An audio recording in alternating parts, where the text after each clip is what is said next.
नमस्कार, news point लेकर हाजिर हूं मैं राजीव। दोस्तों, राहुल गांधी के बिहार चुनाव में उतरते ही मोदी का रोना धोना शुरू हो गया है। आप जानते हैं प्रधानमंत्री नरेंद्र मोदी वो भी आज बिहार में थे और छठ पूजा और दिवाली के बाद पहली बार पहुंचे थे बिहार और उनका रोना धोना फिर शुरू हो गया। कल राहुल गांधी ने प्रधानमंत्री मोदी को छठ पूजा का नाटक करने के नाम पर घेरा था। इसके अलावा संविधान खत्म करने की सोच, देश के संसाधन अंबानी और अडानी को सौंपना और डोनाल्ड ट्रंप के आगे डर कर भारत का नुकसान कराना, ऐसे तमाम मुद्दों पर राहुल गांधी ने नरेंद्र मोदी को घेरा था। आज भी नालंदा और शेखपुरा की अपनी जनसभाओं में राहुल गांधी ने मोदी को इन्हीं सारे मुद्दों पर जमकर घेरा है, जिससे बीजेपी इतनी घबरा गई है कि सीधे चुनाव आयोग के पास शिकायत लेकर पहुंच गई। भारतीय जनता पार्टी सीधे शिकायती पत्र लेकर चुनाव आयोग के पास आज पहुंच गई, राहुल गांधी की शिकायत लेकर। बीजेपी ने चुनाव आयोग को लिखा है कि राहुल गांधी ने प्रधानमंत्री के खिलाफ अपमानजनक और व्यक्तिगत टिप्पणी की है, जो आदर्श आचार संहिता और जनप्रतिनिधित्व अधिनियम 1951 का उल्लंघन है। भाजपा ने चुनाव आयोग से अनुरोध किया है, डिमांड किया है कि चुनाव आयोग उन्हें कारण बताओ नोटिस जारी करे और बिना शर्त सार्वजनिक रूप से माफी मांगने का निर्देश दे। और इतना ही नहीं, लोकतांत्रिक और चुनावी मर्यादा की पवित्रता बनाए रखने के लिए राहुल गांधी को एक निश्चित अवधि के लिए चुनाव प्रचार करने से रोका जाए, यह भी डिमांड की गई है भाजपा की तरफ से। यानी भारतीय जनता पार्टी अब राहुल गांधी से इतना डर चुकी है कि उन्हें चुनाव प्रचार करने से रोकना चाहती है। यह चिट्ठी है, यह चिट्ठी देखिए, इस पे पावती यानी वहां पर रिसीट रिसीव किया उसका भी मोहर लगा हुआ सब कुछ है। चुनाव आयोग ने फटाफट सब कुछ कर दिया है, करेगा ही। चुनाव आयोग क्या है आप जानते हैं। तो यानी यह साफ दिखाई दे रहा है कि राहुल गांधी से भारतीय जनता पार्टी कितनी डर गई है कि वो चुनाव प्रचार करने से राहुल गांधी को रोकना चाहती है। अब यह तो नहीं पता कि चुनाव आयोग बीजेपी की शिकायत पर क्या एक्शन लेता है, लेकिन इस वक्त एक ही बात याद आती है कि शीशे के घरों में रहने वाले दूसरों पर पत्थर नहीं फेंका करते। अगर आपका घर शीशे का हो तो दूसरे के घर पे पत्थर नहीं फेंकना चाहिए, यह बात कही जाती है। लेकिन नरेंद्र मोदी जब धर्म के नाम पर, सेना के नाम पर वोट मांगते हैं, जब वो अपने प्रधानमंत्री होने का फायदा उठाकर बिहार ही नहीं बल्कि जहां जहां चुनाव होते हैं वहां घोषणाएं करते हैं, पैसे बांटते हैं, जब नेहरू और गांधी परिवार या लालू प्रसाद परिवार पर निजी हमले करते हैं, तब क्या आचार संहिता नहीं टूटती? खैर, बीजेपी राहुल गांधी के दबाव में आ रही है, यह साफ दिख रहा है। आज खुद नरेंद्र मोदी ने कहा है कि विशेषाधिकार प्राप्त पृष्ठभूमि के लोग ये बर्दाश्त नहीं कर सकते कि ये गरीब पिछड़े परिवार का चाय बेचने वाला अब देश के सर्वोच्च पद पर काबिज है। नरेंद्र मोदी ने तेजस्वी और राहुल गांधी पर यह तंज कसा है आज अपने भाषण में। मुजफ्फरपुर में थे आज नरेंद्र मोदी, कल राहुल गांधी मुजफ्फरपुर में थे, आज राहुल गांधी पहुंच गए पीछे पीछे, राहुल गांधी के पीछे पीछे नरेंद्र मोदी पहुंच गए। आप जानते हैं कि नरेंद्र मोदी 2014 से अपने चाय वाले होने का बयान जो है वो देते रहे हैं और चाय वाला होने का जो वक्तव्य उनका है उसको वो भुनाते आए हैं। हालांकि 2014 में प्रधानमंत्री बनने से पहले वो 3 बार गुजरात के मुख्यमंत्री बन चुके थे और अभी तीसरी बार प्रधानमंत्री की कुर्सी पर भी वो बैठ चुके हैं। मोदी ने कब, कहां और किसे चाय बेची इसका कुछ भी अता पता नहीं है, लेकिन जब भी मुद्दे की बात उठती है और कहीं वो फंसे हुए नजर आते हैं, कहीं हाँफते हुए, कहीं कांपते हुए नजर आते हैं, तो नरेंद्र मोदी चाय वाला बन जाते हैं और गरीब होने का रोना रोने बैठ जाते हैं। वैसे राहुल गांधी ने मोदी को रोने के कुछ और कारण भी आज दे दिए हैं। आज राहुल गांधी ने अपनी दादी इंदिरा गांधी की हिम्मत का उदाहरण देकर मोदी को ललकारा है। आइए जरा सुनते हैं अब इसके बाद राहुल गांधी जो आज कह रहे थे, इसके बाद नरेंद्र मोदी, अमित शाह और पूरा का पूरा भारतीय जनता पार्टी का कुनबा वो क्या कुछ कैसी स्ट्रेटेजी बनाता है वो आगे देखेंगे। लेकिन पहले सुनिए राहुल गांधी ने आज कहा क्या। 1971 के युद्ध में आप याद रखिए, जो यहां पे बुजुर्ग लोग हैं, 1971 में बांग्लादेश लड़ाई में अमेरिका ने अपना एयरक्राफ्ट कैरियर भेजा, 7th फ्लीट थी उनकी, उन्होंने अपनी नेवी भेजी हिंदुस्तान को धमकाने के लिए, डराने के लिए। इंदिरा गांधी जी प्रधानमंत्री थी, उन्होंने कहा आपकी नेवी से हम नहीं डरते। आपको जो करना है करो, हमें जो करना है हम करेंगे। ऐसे प्रधानमंत्री होते हैं। वो महिला थी, इंदिरा गांधी जी महिला थी, मगर इस मर्द से ज्यादा दम उस महिला में थी। नरेंद्र मोदी जी डरपोक हैं। मैं आपको बता रहा हूं, ना उनका विजन है, ना वो अमेरिका के राष्ट्रपति के सामने खड़े हो सकते हैं। यह सच्चाई है। और मैं चैलेंज देता हूं कि नरेंद्र मोदी में अगर दम है तो बिहार में मीटिंग कर रहे हैं, किसी भी मीटिंग में कह दें कि अमेरिका का राष्ट्रपति झूठ बोल रहा है, मैं इसके सामने नहीं झुका, मैंने ऑपरेशन सिंदूर नहीं रुकवाया। मैं चैलेंज करता हूं कि नरेंद्र मोदी जी बिहार के युवाओं को यह कह दे, नहीं कर सकते। तो सुन लिया आपने यहां एक और चैलेंज राहुल गांधी का सीधे सीधे नरेंद्र मोदी को, और साफ साफ यहां पर नरेंद्र मोदी के लिए यह बहुत बड़ी बात यहां कहते हुए आज राहुल गांधी, और दूसरी तरफ राहुल गांधी ने नरेंद्र मोदी के रील वाले बयान पर भी युवाओं से कहा है कि सच्चाई यह है कि आपके रील का पैसा अंबानी की जेब में जाता है। आइए जरा यह भी सुन लीजिए। यहां आपने सुना होगा, नरेंद्र मोदी आए और कहते हैं, युवाओं से कहते हैं, युवाओं, बीजेपी ने टेलीफोन का डेटा इतने कम कीमत का कर दिया है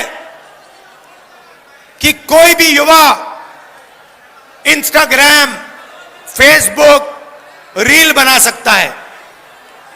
मैं बिहार के युवाओं से पूछता हूं, आपके प्रधानमंत्री ने आपसे कहा कि रील से, इंस्टाग्राम देखने से, फेसबुक पे आने से आपका फायदा होता है। क्या यह सच है? क्या फेसबुक पे रील देखने से आपके जेब में पैसा आता है? क्या इंस्टाग्राम को देखने से आपके जेब में पैसा आता है? जब आप इंस्टाग्राम देखते हो, फेसबुक देखते हो, किसके जेब में पैसा जाता है? जियो, अंबानी के जेब में पैसा जाता है। नरेंद्र मोदी ने आपको यह नहीं बताया कि हिंदुस्तान का स्पेक्ट्रम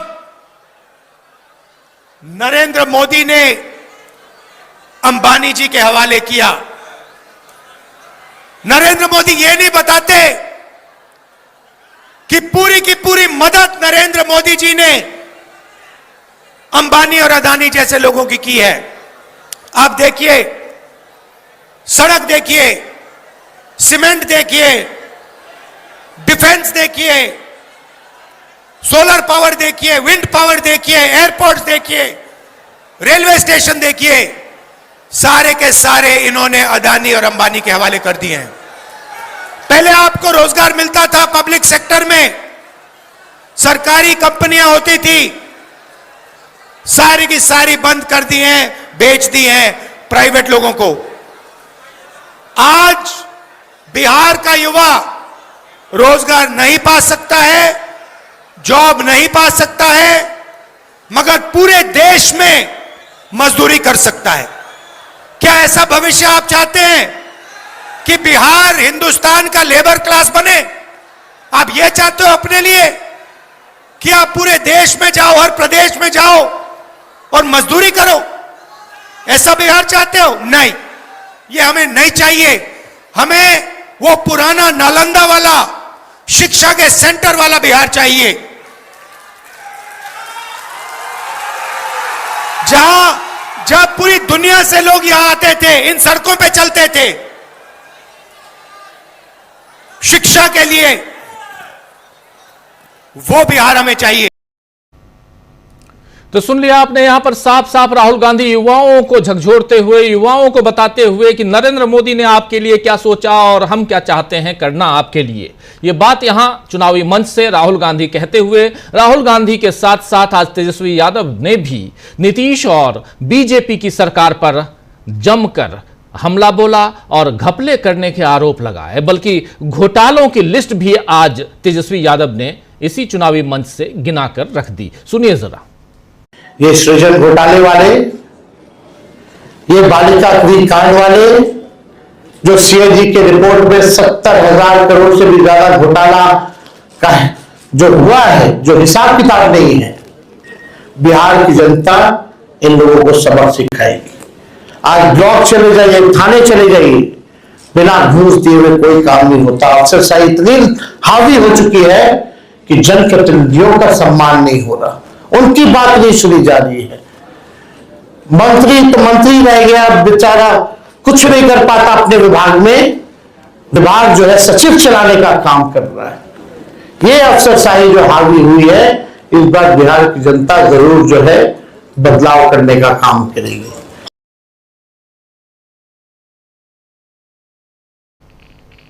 तो सुन रहे थे आप यहाँ पर ये बाइट 2 दिन पुरानी बाइट है और ये जिस दिन मैनिफेस्टो लॉन्च हुआ है उस दिन की बाइट है।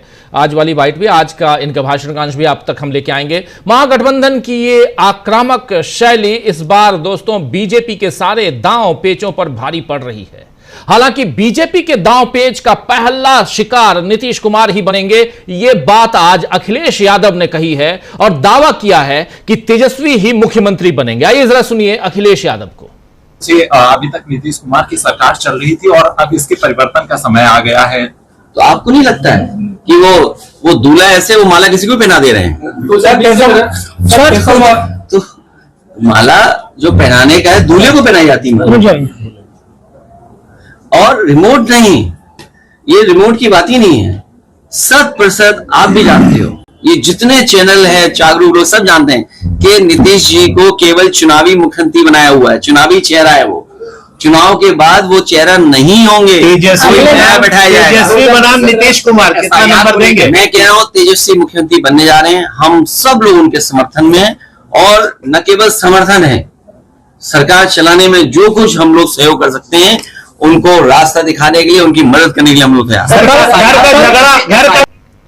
तो सुन रहे थे आप, तेजस्वी मुख्यमंत्री बनेंगे और हम सब लोग उनके समर्थन में हैं। न सिर्फ समर्थन में बल्कि सरकार चलाने में भी हम उनकी मदद करेंगे। ये बात यहां अखिलेश यादव कहते हुए, और पूर्व मुख्यमंत्री रहे हैं उत्तर प्रदेश के, और इस बार उन्होंने नरेंद्र मोदी के रथ को, जो 300 पार 400 पार का नारा था, उसको रोकने में इनकी पार्टी यानी समाजवादी पार्टी और इनका साथ देते हुए कांग्रेस पार्टी, दोनों ने उत्तर प्रदेश में जो दम दिखाया था उसको आप लोगों ने 2024 के लोकसभा चुनाव में बहुत अच्छी तरह से देखा था। भली भांति आप लोग जानते हैं कि क्या कुछ हुआ था। उस समय संविधान के नाम पर चुनाव लड़ा जा रहा था और उस चुनाव को लड़ने में सबसे आगे लेकर गए थे राहुल गांधी।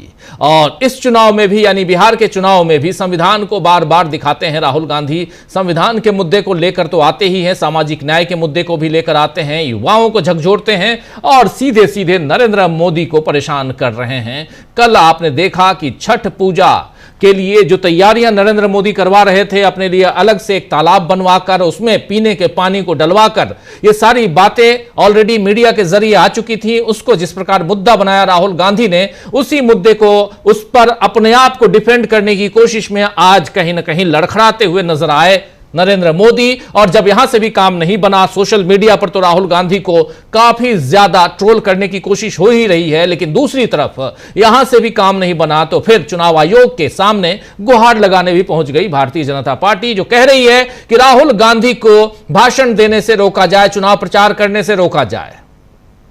आइए दोस्तों, आज चर्चा करेंगे न्यूज पॉइंट में कि किस तरह राहुल और तेजस्वी के सामने हांफने और कांपने लगे हैं नरेंद्र मोदी और नीतीश कुमार।